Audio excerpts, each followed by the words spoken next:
Good evening, my friends. So, you want to learn to speak and understand English. You have had a long day. You are tired. Lay down in your bed, close your heavy eyes, and let's listen to a story while we slowly fall into the arms of the English language. The Chemist's Wife by Anton Chekhov. The little town of B, consisting of 2 or 3 crooked streets, was sound asleep. There was a complete stillness in the motionless air. Nothing could be heard but far away, outside the town no doubt, the barking of a dog in a thin, hoarse tenor. It was close upon daybreak. Everything had long been asleep. The only person not asleep was the young wife of Chernomordik, qualified dispenser, who kept a chemist's shop at B. She had gone to bed and got up again 3 times, but could not sleep. She did not know why. She sat at the open window in her nightdress and looked into the street. She felt bored, depressed, vexed, so vexed that she felt quite inclined to cry. Again, she did not know why. There had seemed to be a lump in her chest that kept rising into her throat. A few paces behind her, Chernomordik lay curled up close to the wall, snoring sweetly. A greedy flea was stabbing the bridge of his nose, but he did not feel it, and was positively smiling, for he was dreaming that every one in the town had a cough, and was buying from him the King of Denmark's cough-drops. He could not have been awakened now by pinpricks, or by cannon, or by caresses. The chemist's shop was almost at the extreme end of the town, so the chemist's wife could see far into the fields. She could see the eastern horizon growing pale by degrees, then turning crimson, as though from a great fire. A big broad-faced moon peeped out unexpectedly from behind bushes in the distance. It was red. As a rule, when the moon emerges from behind bushes, it appears to be blushing. Suddenly, in the stillness of the night, there came the sounds of footsteps and a jingle of spurs. She could hear voices. "That must be the officers going home to the camp from the police captains," thought the chemist's wife. Soon afterwards 2 figures wearing officers' white tunics came into sight.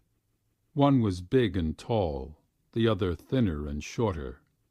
They slouched along by the fence, dragging one leg after the other and talking loudly together. As they passed the chemist's shop, they walked more slowly than ever and glanced up at the windows. "It smells like a chemist," said the thin one. "And so it is. I remember. I came here last week to buy some castor oil. There's a chemist here with a sour face and the jawbone of an ass. Such a jawbone, my dear fellow. It must have been a jawbone like that Samson killed the Philistines with." "Yes," said the big one in a bass voice. "The pharmacist is asleep, and his wife is asleep too. She is a pretty woman, Obtyosov." "I saw her. I liked her very much. Tell me, doctor, can she possibly love that jawbone of an ass? Can she?" "No, most likely she does not love him," sighed the doctor, speaking as though he were sorry for the chemist. "The little woman is asleep behind the window, Obtyosov. What? Tossing with the heat, her little mouth half open, the one little foot hanging out of bed. I bet the fool chemist doesn't realize what a lucky fellow he is. No doubt he sees no difference between a woman and a bottle of carbolic." "I say, doctor," said the officer, stopping, "let us go into the shop and buy something. Perhaps we shall see her." "What an idea! In the night!" "What of it? They are obliged to serve one even at night. My dear fellow, let's go in."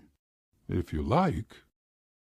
The chemist's wife, hiding behind the curtain, heard a muffled ring.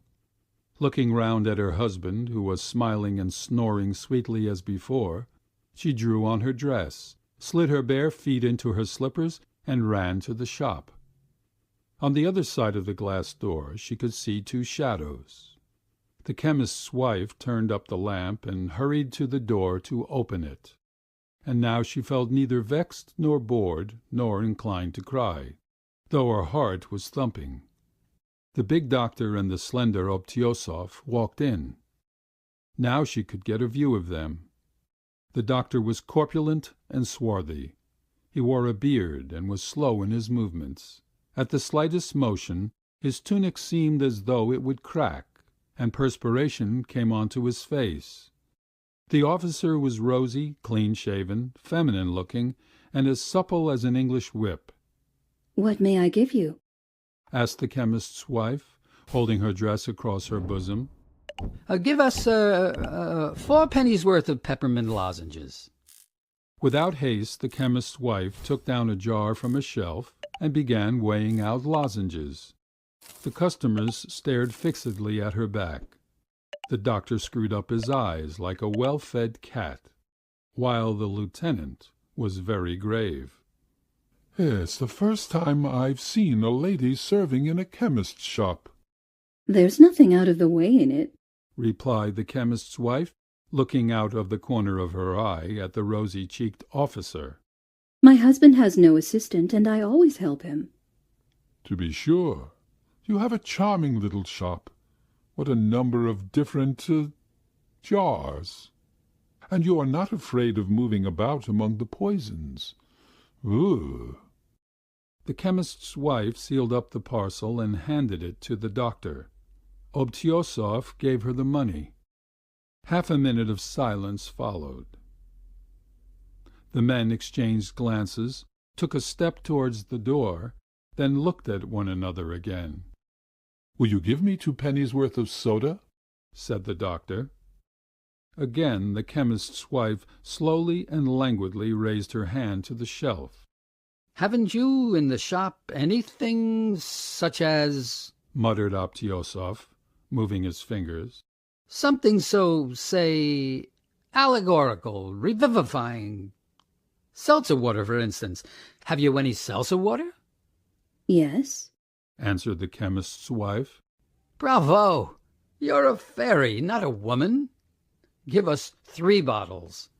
The chemist's wife hurriedly sealed up the soda and vanished through the door into the darkness. "A peach," said the doctor with a wink. "You wouldn't find a pineapple like that in the island of Madeira, eh? What do you say? Do you hear the snoring, though? That's his worship, the chemist, enjoying sweet repose." A minute later the chemist's wife came back and set 5 bottles on the counter. She had just been in the cellar, and so was flushed and rather excited. "Shh! Quietly!" said Obtyosov when, after uncorking the bottles, she dropped the corkscrew. "Don't make such a noise. You'll wake your husband." "Well, what if I do wake him?" "He's sleeping sweetly. He must be dreaming of you. To your health."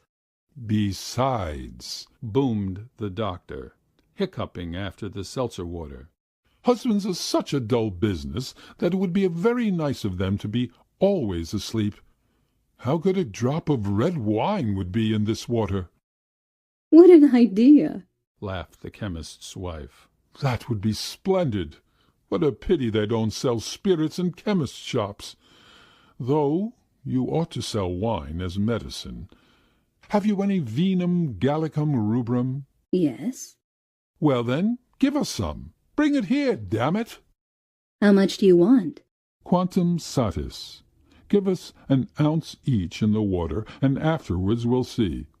Obtyosov, what do you say? First with water, and afterwards per se—" The doctor and Obtyosov sat down to the counter, took off their caps, and began drinking the wine. "Oh, the wine, one must admit, is wretched stuff. Vinum nastissimum. Though in the presence of— it tastes like nectar. You are enchanting, madam. In imagination, I kiss your hand. I would give a great deal to do so, not in the imagination, said Obtyosov. On my honor, I'd give my life. That's enough, said Madame Chernomordic, flushing and assuming a serious expression. What a flirt you are, though! The doctor laughed softly, looking slyly at her from under his brows. Your eyes seem to be firing shot. Piff, piff! I congratulate you. You've conquered. We are vanquished.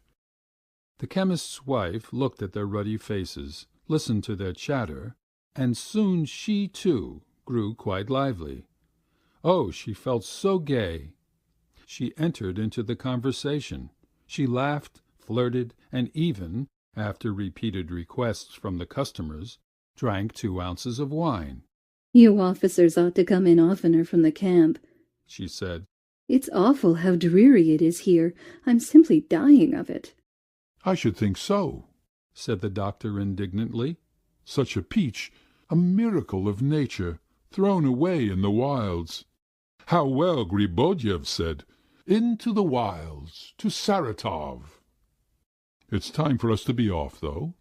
Delighted to have made your acquaintance. Very. How much do we owe you?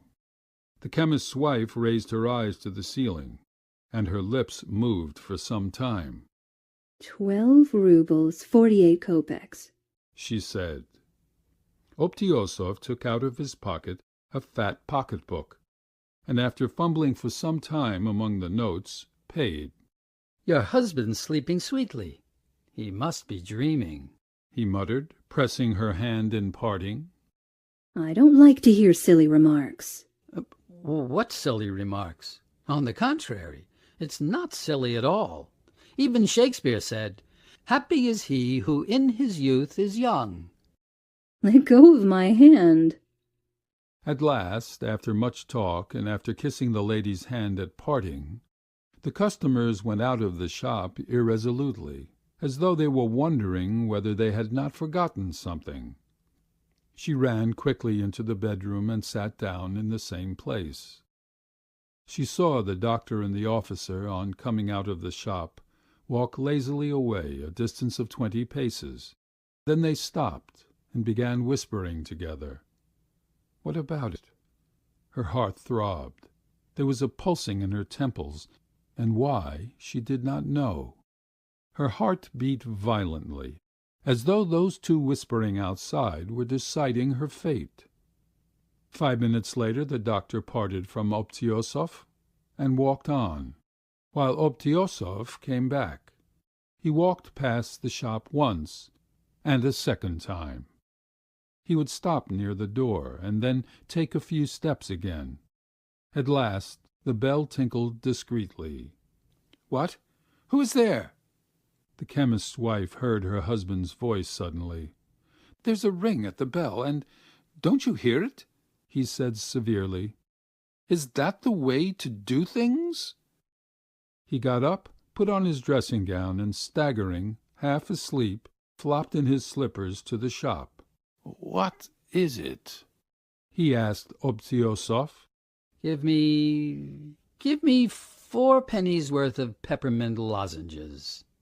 Sniffing continually, yawning, dropping asleep as he moved, and knocking his knees against the counter, the chemist went to the shelf and reached down the jar.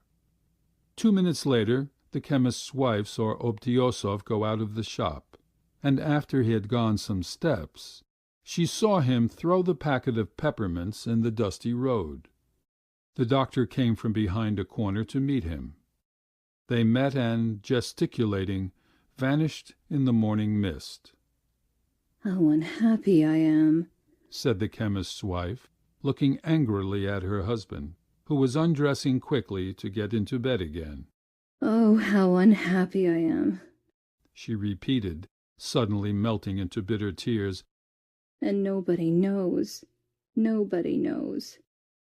I forgot 4 pence on the counter, muttered the chemist, pulling the quilt over him. Put it away in the till, please.